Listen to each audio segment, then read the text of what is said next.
लोहे और मकनातीस को कुछ अरसा साथ साथ मिलाकर रख दें तो फिर उनको जुदा करें तो मकनातीस की वो मकनातीसी कुव्वत कुछ ना कुछ लोहे में भी आ जाती है। पहले लोहा ऐसा था कि वो दूसरे लोहे को पकड़ता नहीं था, लेकिन मकनातीस के साथ कुछ अरसा पड़ा रहा, मिला रहा, तो वो मकनातीसी कुव्वत इसके अंदर आ गई और अब ये किसी दूसरे लोहे के करीब हम करते हैं तो उसको खींचता है, अपनी तरफ खींचता है। तो ऐसे ही एक बंदा 11 महीने उसने फुल शैतान को इजाजत दे रखी, शैतान उसके जिस्म क्या, गोश्त क्या, उसके खून में, रगों में चलता रहा, तो 11 महीने शैतान की सोबत हासिल रही, दिन रात शैतान के साथ गुजरता रहा। तो एक 12वें महीने में शैतान हट तो गया, शैतान को तो कैद कर दिया गया, पर उसके असरात इसके अपने बदन में मौजूद थे। अब शैतान की मेहनत के बगैर, शैतान की कोशिश के बगैर, शैतान के कहने के बगैर ये बंदा खुद शैतानी सिफात अदा कर रहा है, शैतानी काम खुद करने में ये लगा हुआ है। तो जब नबी करीम अलैहिस्सलाम ने फरमाया मेरी उम्मत को ये एजाज़ हासिल है कि जब रमज़ान का महीना आता है, रमज़ान का आगाज़ होता है, तो शुरू से लेकर आखिर तक शैतानों को कैद कर दिया जाता है। ये था चौथा इनाम। और पांचवा इनाम अल्लाह रब्बुल इज़्ज़त इस उम्मत को रमज़ान में क्या अता फरमाता है।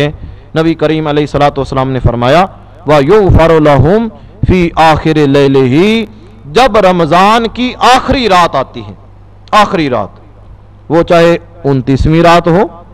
या 30वीं रात हो, आखिरी रात आती है रमज़ानुल मुबारक की, तो उसके बाद रमज़ान की कोई और रात नहीं आएगी,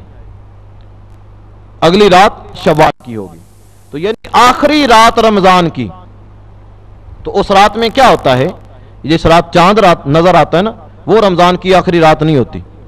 इस गलत फहमी का इजाला कर लें कि जब चांद नजर आ जाता है ईद का, तो वो रात रमज़ान की रात नहीं होती, उससे पहले वाली रात रमज़ान की आखिरी रात थी। तो आका अलैहिस्सलाम ने फरमाया जब रमज़ानुल मुबारक की आखिरी रात आती है तो युग़फ़रु लहुम, जितने बंदों ने रोजे रखे थे, माह रमज़ानुल मुबारक का रोजे रखकर अदब व एहतराम किया था, तो उन सभी इंसानों की, सारे रोजेदारों की उस आखिरी रात में बख्शिश फरमा दी जाती है, उनको बख्श दिया जाता है। और यूं बख्श दिया जाता है कि उनके पल्ले जितने गुनाह थे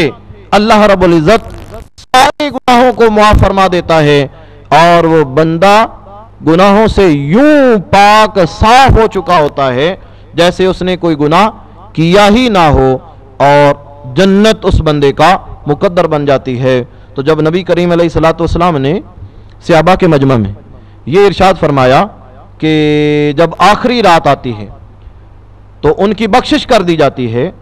तो कीला या रसूल अल्लाह आहिया लैलतुल कद्र, सहाबा ने अर्ज की या रसूल अल्लाह क्या वो आखिरी रात लैलतुल कद्र होती है,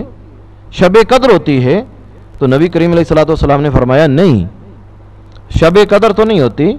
वलाकिन्नल आमिला इन्नमा युवफ़्फ़ा अजरुहु इज़ा क़दा अमलहु, कि बंदा जब अपना काम पूरा कर चुकता है, मजदूर जब अपनी मजदूरी पूरी कर लेता है, तो उसका मालिक उसको पूरा पूरा अजर भी तो अता फरमाता है ना। तो जब मजदूर मजदूरी पूरी कर लेता है, काम करने वाला अपना काम पूरा कर चुकता है, तो मालिक उसको पूरा पूरा अजर अता फरमाता है। तो नबी करीम अलैहिस्सलाम ने फरमाया रोजेदार अपना काम पूरा कर लेते हैं कि 29 दिन थे या 30 जितने भी दिन बने महीना के, तो उन्होंने हर दिन का रोजा रखकर अपना काम मुकम्मल किया, इधर उनका काम मुकम्मल हुआ, उधर अल्लाह रब्बुल इज़्ज़त उसका उनको अजर अता फरमाता है। वो अजर होता क्या है? आका अलैहिस्सलाम ने फरमाया अल्लाह रब्बुल इज़्ज़त उनके गुनाहों की बख्शिश फरमा देता है। तो मुहतरम नाज़रीन, ये हदीस पाक आपने सुनी, تو کتنی برکتیں ہیں، یہ 5 انعام اللہ رب العزت نے ہمیں دیے ہیں۔ تو جس کو انعام ملے رب کی بارگاہ سے اس کو ٹھکرانا چاہیے۔ یہاں تو ہمارا تو دستور یہ ہے کہ ہمیں انعام ملے تو چاہے وہ ناجائز یا غلط ہی شے کیوں نہ ہو دنیا میں، وہ ہم نہیں ٹھکراتے۔ اب آپ نے دیکھا نا کہ لکی ڈرا کمیٹیاں پڑ رہی ہیں، لوگ لکی ڈرا کمیٹیوں میں وہ حصہ لے رہے ہیں، بھی 300 روپے ڈالیں گے، قرآن اندازی ہوگی اور اس میں یہ انعام نکلے گا، حالانکہ شرعاً حرام ہے، یہ حرام ہے یہ،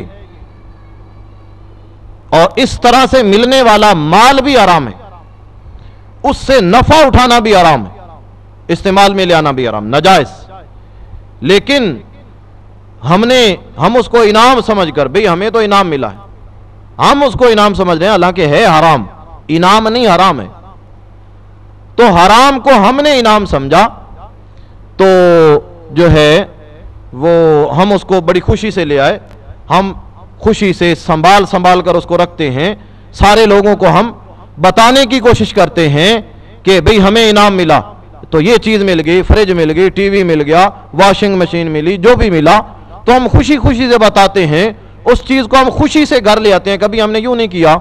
کہ اس کو ہم ٹھکرا دیں یا نکال کر باہر پھینک دیں، ایسا تو کوئی نہیں کرتا۔ تو یہ نادان لوگ جو حرام تھا اس کو انعام سمجھ کر خوشی سے اپنا رہے ہیں، لے آ رہے ہیں، اور جو حقیقتاً انعام تھا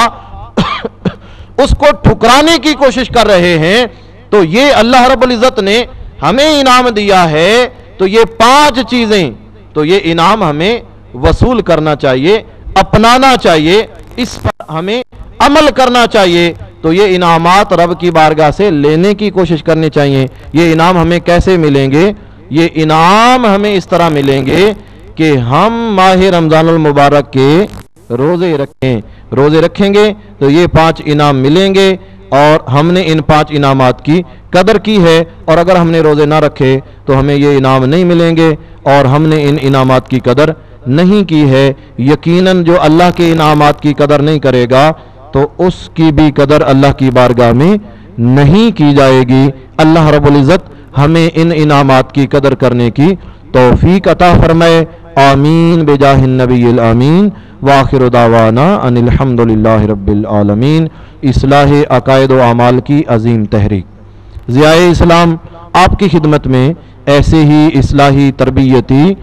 اور ذہن سازی کرنے والے پروگرام پیش کرتی رہتی ہے۔ دعا ہے کہ اللہ رب العزت اس عظیم تحریک کو دن دوگنی رات چوگنی ترقی عطا فرمائے، اس کے معاونین، اس کے محبین، اس کے اراکین، سب کو اللہ رب العزت خلوص کے ساتھ اپنی خصوصی برکتوں نوازشوں سے مالا مال فرمائے، آمین بجاہ النبی الامین، وآخر دعوانا ان الحمدللہ رب العالمین۔